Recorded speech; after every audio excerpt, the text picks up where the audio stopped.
Assalamualaikum warahmatullahi wabarakatuh. Waalaikumsalam. Kemudian selamat sore kepada rekan-rekan media. Bahwa hari ini kami sedikit mengupdate khusus perkara antara Rizal Gibran dan Sarah. Yang mana perkara ini dimulai sejak tahun lalu 2023 sekitar bulan Februari. Ya. Rizal Gibran kemudian dilaporkan oleh Sarah terkait kekerasan seksual dalam rumah tangga Dan KDRT. yang mana atas laporan tersebut per tanggal 6 September tahun ini, bulan kemarin, di posisi September, 6 September, laporan tersebut telah di SP3-kan oleh pihak Polda Metro Jaya. Artinya apa? Laporan terhadap Sarah kami nilai atau kami maknai secara hukum tidak terbukti. Apakah dari unsur-unsur pasalnya atau dari unsur perbuatannya, semuanya kami simpulkan bahwa laporan tersebut sama sekali tidak terbukti. Pada kesempatan ini, saya juga akan menyampaikan, langsung menunjukkan bukti Yang asli aja. bukti SP3-nya. Nih, dan sampai kepada kawan-kawan media, ini bukti SP3-nya. Ya. Di posnya kirim dan ini suratnya resmi, amplopnya resmi. Ya. Artinya surat ini murni dari Polda Metro Jaya yang menangani perkara tersebut. Ya. Oke? Ditandatangani oleh Dir. Ya, langsung ditandatangani oleh Dir juga ya. Oke. Selanjutnya, dalam perkara antara Rizal Gibran dan Sarah ini, itu ada beberapa laporan. Jadi yang pertama, laporan induknya adalah ini. Sarah melaporkan Rizal Gibran kekerasan seksual dan kekerasan dalam rumah tangga. Kemudian Rizal Gibran melaporkan Sarah pencemaran nama baik. Yang selama ini laporan Rizal Gibran terhadap Sarah di hold pencemaran nama baik karena otomatis menunggu laporan ini. Hasilnya laporan ini adalah di SP3-kan atau dihentikan penyidikannya. Oleh karena itu, karena laporannya dihentikan, maka sekarang ini secara hukum laporan Rizal Gibran terhadap Sarah pencemaran nama baik itu sangat terbuka peluang, sangat dilengkapi oleh bukti. Dengan adanya bukti SP3 ini semakin menunjukkan bahwa yang Rizal Gibran laporkan terhadap Sarah secara unsurnya harusnya terpenuhi. Oleh karena itu, terhadap laporan Rizal Gibran kepada Sarah mengenai pencemaran nama baik, saya kembalikan kepada Rizal Gibran. Apakah ini akan kita push terus? Kalau kemudian kami selaku lawyer dari Rizal Gibran mengatakan untuk kami lakukan lanjutkan laporan tersebut, maka kami akan meminta pihak Polda Metro Jaya untuk melanjutkan penyelidikan ataupun penyidikan atas laporan tersebut. Mungkin lebih lanjutnya nanti mungkin disampaikan oleh Rizal Gibran secara langsung. Kira-kira demikian dulu untuk saya. Dari Rizal Gibran seperti apa? Ya, baik, terima kasih rekan-rekan media semuanya. Selamat sore, Assalamualaikum warahmatullahi wabarakatuh. Di tahun lalu saya mendapatkan sebuah kriminalisasi terhadap saya dengan menghancurkan reputasi dan kredibilitas saya dengan adanya fitnah dan hoaks terhadap apa yang dilaporkan, yaitu terkait dengan KDRT dan kekerasan seksual.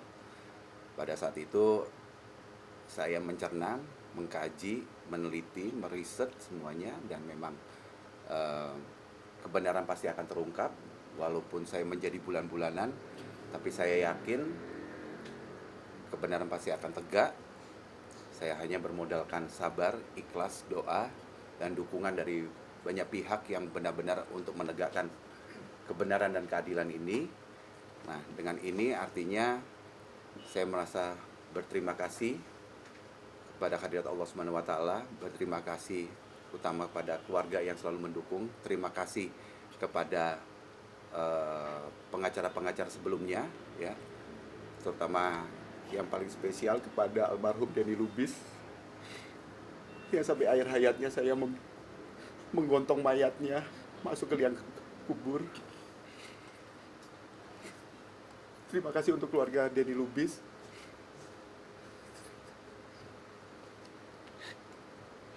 Saya ingat waktu itu di UGD dia kena komplikasi gula, jantung.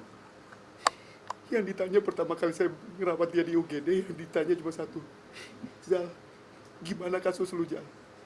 Kita harus tegak lurus, kita harus menang. Saya cuma bilang gini kepada almarhum, Bang, nggak usah pikirin kasus saya, Bang. Abang harus sehat dulu. Zal, gimana kalau saya udah nggak ada, lu lari ke Isang. Insya Allah Isang akan bantu. Dan setelah itu ada beberapa proses yang akhirnya alhamdulillah saya terima kasih kepada Bang Isang dan tim Bang Mangsi yang sudah banyak memberikan edukasi kepada saya penegakan hukum. Saya agak sedikit terenyuh ya kalau berbicara mengenai sahabat saya Bang Denny Lubis, dan saya hanya doa sabar. Sekali lagi saya juga mohon kepada rekan-rekan media, karena di sisi lain ini kan berhubungan dengan reputasi dan kredibilitas saya, tentunya nama baik saya juga harus clear and clean. Dan bagi pihak-pihak yang ikut menyebarkan informasi yang tidak baik ini, untuk kita himbau untuk bisa ikut membersihkan nama saya, terutama pada saat itu Saudari Sarah menyebarkan informasi-informasi lewat podcast-podcast seperti podcastnya Maya Estianti, Cumi-Cumi itu. Kita mohon kebijakannya untuk bisa melakukan take down, karena bagaimanapun juga siapa yang memberikan informasi fitnah atau hoax dan ikut menyebarkan tentunya pasti akan kena undang-undang ITE ya. Dan itu yang saya harapkan, dan juga semua informasi-informasi yang mendiskreditkan saya.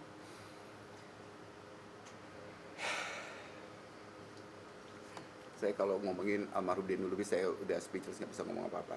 Ya kurang lebih seperti itu aja dulu teman-teman, nanti kita bisa lebih banyak tanya jawab aja. Silakan Ya, mungkin Bang Maksi silakan kalau mau nambahin. Baik, kemudian perlu juga kami sampaikan kepada rekan-rekan media bahwa dengan diterbitkannya SP3 dari pihak Polda Metro Jaya, ini tidak terbukti bahwa tuduhan-tuduhan atau fitnah yang dilontarkan kepada klien kami, Saudara Rizal, itu jelas-jelas mereka membuat atau membangun asumsi belaka.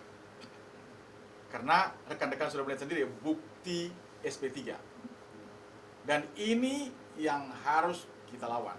Seperti yang disampaikan oleh rekan kita, Bang Insan, bahwa tinggal keputusan dari klien kami, Saudara Rizal, untuk kita lanjutkan laporan-laporan terkait pencemaran nama baik yang dilakukan oleh pihak Zara. Nah, kemudian pada kesempatan ini perlu juga kami menyampaikan terima kasih dan apresiasi kepada pihak penyidik Polda Metro Jaya yang telah memutuskan perkara ini dengan SP3. Ini menandakan bahwa pihak Polda Metro Jaya betul-betul melihat secara terang benderang. Iya, tegak lurus. Karena tegak lurus, kan di dalam hukum pidana ada asas yang menyatakan bahwa bukti-bukti harus lebih terang daripada cahaya. Artinya bukti terang, berarti ini tidak terbukti, tidak terang. Sekali lagi, ini hanya sebuah fitnah, tuduhan-tuduhan belaka yang dilakukan oleh pihak Zara, tidak berdasarkan data dan fakta serta bukti-bukti ada. Demikian. Ya. Tambahan kami rekan-rekan. Saya mau nambahin dikit tulisannya. Boleh. Dan sekali lagi saya juga ingin mengapresiasi, saya mengucapkan banyak terima kasih kepada Polda Metro Jaya yang sudah tegak lurus untuk mengungkapkan ini semuanya. Walaupun pada saat lalu itu terdapat oknum-oknum yang ingin memanfaatkan ya, oknum-oknum yang ingin memanfaatkan dengan adanya money politik. Alhamdulillah saya bersih, clear and clean, tegak lurus, tidak ada namanya money politik di sini. Tidak ada namanya faktor X dan faktor XX yang lain, tidak ada. Ini benar-benar tegak lurus ya. Jadi saya mengapresiasi sekali kepada Polda Metro Jaya dan penyidik dan seluruh jajarannya ya, yang sudah melihat kasus ini harus memang tegak lurus, karena ini juga berhubungan dengan kredibilitas dari Polda Metro Jaya. Itu aja sih. Silakan bincang. Ya, kemudian saya lanjutkan bahwa yang secara substansi dalam penghentian penyidikan terhadap laporan Rizal Gibran ini itu berkaitan di sini dengan terang benderang ditulis dengan alasan tidak cukup bukti. Artinya perkara ini dihentikan karena alasan tidak cukup bukti. Entahkah dia unsur tidak terpenuhi dan sebagainya, maka yang menjadi dasar bahwa laporan SARA terhadap Rizal Gibran secara hukum tidak memenuhi buktinya. Sehingga laporan apapun yang disampaikan selama ini dengan di framing oleh SARA ke depan media, menurut hemat kami selaku kuasa hukum Rizal Gibran itu tentu saja bisa menyudutkan Rizal Gibran secara nama baik, kemudian di masa depannya juga bisa menjadi catatan digital yang bisa dicek. Makanya kami himbau kepada kawan-kawan media terhadap podcast-podcast yang telah disampaikan oleh Sarah dengan adanya surat penghentian penyidikan ini, kami himbau untuk dilakukan take down. Kira-kira demikian dari saya. Dan juga Terima mungkin kasih. dari informasi-informasi yang ada di TikTok, yang ada di Instagram, dan juga kepada netizen-netizen yang menyerang saya selama ini saya diam gitu kan. Artinya dengan serangan-serangan kalian ini, saya sebenarnya banyak, saya sudah catat ada ratusan bahkan ada ribuan gitu kan, yang sangat secara langsung, secara frontal mendiskreditkan saya, menyudutkan saya gitu, menyerang saya gitu kan. Dengan adanya SP3 ini saya mohon dengan sangat gitu kan, untuk segera kalian take down atau hapus, daripada nantinya akan ada kena imbas dari proses hukum selanjutnya. Itu aja. Baik. Karena dengan adanya SP3 ini cukup kuat. Silakan Mas. Dan perlu rekan-rekan ketahui juga bahwa yang kami bangun di sini, pihak Rizal, adalah berdasarkan data dan bukti-bukti yang ada. Ya. Sangat-sangat berbeda dengan pihak Sarah. Yang mereka bangun selama ini adalah hanya berdasarkan asumsi, bukan berdasarkan data dan fakta. Makanya inilah unsur fitnah, tuduhan yang mereka lakukan. Ini yang harus kita lawan. Demikian. Ya. Karena di sisi lain saya juga sekarang lagi menjalankan proses doktoral saya. Saya jujur aja sampai sedikit kena teguran dari alma mater kampus gitu kan, agar tidak melibatkan masalah pribadi dengan kegiatan proses belajar saya ini. Sebenarnya cukup mengganggu. Nah, untuk itu dengan adanya press conference pada sore hari ini, mudah-mudahan bisa menjadikan informasi yang terang benderang, dan kami mengharap untuk take down dari informasi-informasi yang tidak benar ini, karena bagaimanapun juga yang memberikan informasi fitnah dan ikut menyebarkan tentunya ada konsekuensinya. Keren Bang Isan? Oke. Oke. Mungkin ada pertanyaan? Ya, ada pertanyaan? Pak Gibran, mungkin kasus ini sedikit lega apa seperti apa sih atas laporan pihak sana, dan selain kerugian apa selain dari teguran dari kampus sendiri, apa material bukti seperti apa sih? Iya pasti kalau lega pasti tentunya ya, lega ya, bersyukur ya, karena saya memang benar-benar tegak lurus dan bisa dibilang benar-benar tegak lurus walaupun prosesnya memang menunggu, dan memang saya alhamdulillah juga terlewat dari oknum-oknum yang ingin memanfaatkan dari permasalahan saya ini, tapi saya selalu bergandengan tangan dengan Bang Ihsan dan masih untuk benar-benar kita tegak lurus gitu kan. Ya kalau kerugian pastinya akan mengganggu dari perjalanan hidup saya, reputasi saya, karena bagaimanapun juga orang kalau buka klik Rizal Gibran beritanya seperti itu semua, ya pastinya akan ada beberapa hal yang jadi terhambat gitu kan. Makanya dengan adanya informasi pada sore hari ini, kami mohon untuk kerjasamanya, untuk sama-sama kita membantu kredibilitas saya untuk pembersihan nama baik, di mana dikuatkan dengan adanya SP3 ini, karena ini nggak main-main ya teman-teman. Ini sebagai bukti. Mungkin sampai penegasan dari kamu sendiri dengan keluarnya SP3 ini, apakah kamu sendiri akan melanjutkan laporan kamu terkait pencemaran nama baik terhadap Sarah, atau sebaliknya mungkin Oke, jalur damai? kita masih akan berunding lagi. Kita sudah koordinasi dengan penyidik, dan saya setelah beberapa waktu memang agak belum ada rapat lagi, cuma lewat telepon aja dengan Bang Insang. Dan hari ini kita akan setelah komisi pers ini kita akan rapatkan lagi bagaimana. Tapi tentunya sudah direspon agar bagaimanapun juga penyidik yang menerima laporan saya juga kemarin sudah telepon, bagaimana Bang, ayo kapan kita rapatkan. Karena ini sudah keluar SP3-nya, nah ini tentunya saya akan rapatkan dulu ya. Gitu. Dan saya juga masih menunggu itikat baik, ya bagaimanapun juga mantan istri ya, apakah kita tega gitu kan ya. Tapi ya kita lihat, karena ini sudah masuk proses hukum, ya sejauh ini dari pihaknya Sarah dan juga pengacaranya Tris yang sangat-sangat frontal pada saat itu. Toh bahkan pada saat itu juga saya melakukan RJ, ingat kan? RJ itu pun juga saya dapatkan arahan dari Polda, tapi ternyata dijadikan senjata gitu. Wah, Rizal melakukan kita tolak RJ begini. Itu padahal saya mengikuti, saya pengen berdamai kan. Tapi akhirnya sampai detik ini mereka tinggal di tiga baik, ya saya tentunya kembalikan lagi penyidik untuk agar berkasnya itu juga, mereka juga namanya penyidik kan nggak mau kan berkas numpuk tidak ada solusinya kan gitu. Kepastian hukumnya. Kepastian hukumnya pasti akan kita tegakkan ya. Ada lagi? Setelah keluarnya SP3 ini sudah ada komunikasi antara- Tidak ada, belum ada. Belum Dari ada. pihak saya belum menghubungi. Belum menghubungi. Baru dari pihak penyidik aja untuk progres selanjutnya bagaimana nanti hari ini kita akan amankan. Tapi yang pasti bahwa kalau ternyata dalam 7 kali 24 jam tidak ada respon dari pihak Sarah yang akan menghubungi Rizal terkait laporan pencemaran nama baik, apakah akan diselesaikan secara jalur kekeluargaan? Kami masih membuka itu. Kalau silakan saja dari pihak Sarah kalau mau menghubungi Rizal dalam 7 hari ke depan silakan.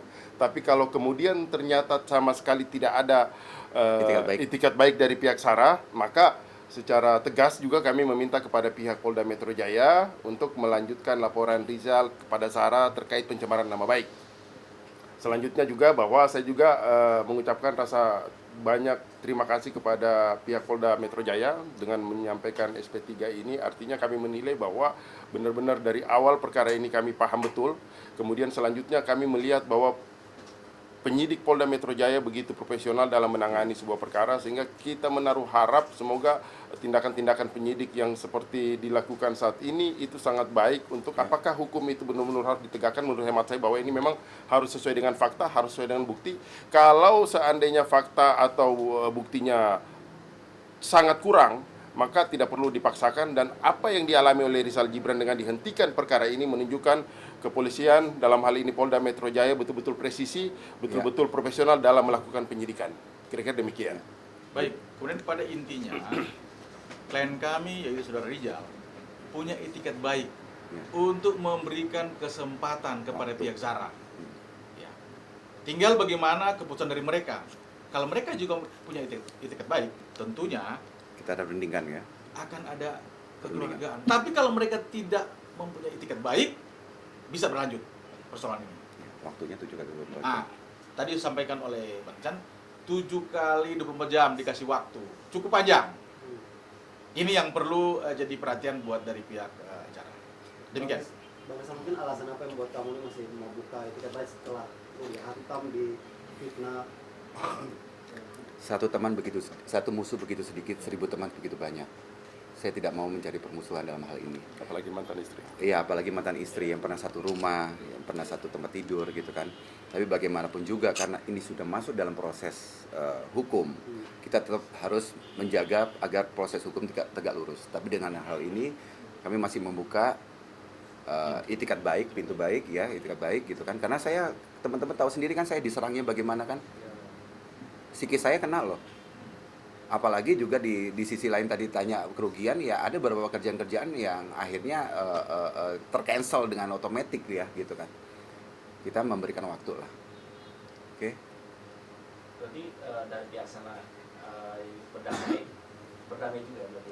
Ya kita lihat dulu kan, jangankan berdamai kok, kita dihubungin aja tidak ada gitu. Dan bahkan selain yang di Polda kan juga sebenarnya juga paralel juga ada yang di Polres Bekasi pun juga kemarin juga di prank juga, katanya pihaknya mereka mau ketemu dengan pihak kita, ternyata pengacaranya nggak jadi ketemu gitu kan ya. Jadi sebenarnya yang di prank itu bukan lagi saya, tapi polisi pun juga, penyidik juga di prank gitu kan. Gitu. Intinya klien kami masih memiliki hati nurani, Ya. membuka hati, membuka diri untuk mereka, berikan kesempatan. Tergantung mereka dari pihak sebelah, pihak sana. Kalau mereka memanfaatkan Ya. ini ya oke, tapi kalau enggak ya proses tetap jalan, karena bagaimanapun juga penyidik juga minta kepastian ini bagaimana nih gitu.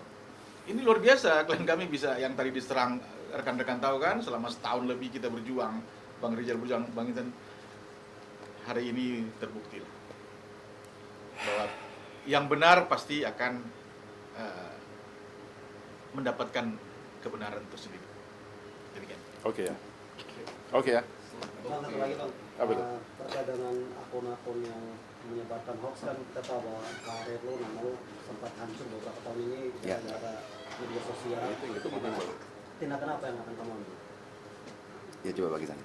Ya, kalau terkait terhadap akun-akun yang telah menyerang Rizal Gibran, makanya kami himbau, apalagi kalau itu media ya. Artinya kami ini sangat dekat sama kawan-kawan media juga terhadap pemberitaan-pemberitaan yang ternyata fakta hukumnya dan sudah ada keputusan hukumnya bahwa Rizal Gibran ini tidak bersalah. Seharusnya secara otomatis, secara legowo, harusnya semua pemberitaan itu di take down. Nggak perlu lagi harus kami berikan pemberitahuan atau berikan peringatan dan sebagainya untuk lakukan take down. Saya pikir dengan melihat fakta hukum ini, media juga sudah bisa langsung melakukan take down terhadap pemberitaan yang sebelumnya sudah disampaikan. Padahal pemberitahuan tersebut muatannya apa? Muatannya fitnah, pencemaran nama baik. Masa kita mau biarkan media memberikan pemberitaan-pemberitaan yang tidak Ikut sesuai serta. dengan faktanya? Iya, Kan ikut seperti itu. Termasuk podcast Termasuk Iya, karena kan Iya. bagaimanapun juga yang memberikan informasi dan ikut menyebarkan kan Iya. turut serta kan. Iya. Oke. Oke. Oke, Cukup ya. kawan-kawan. Terima kasih ya. Alhamdulillah. Terima kasih.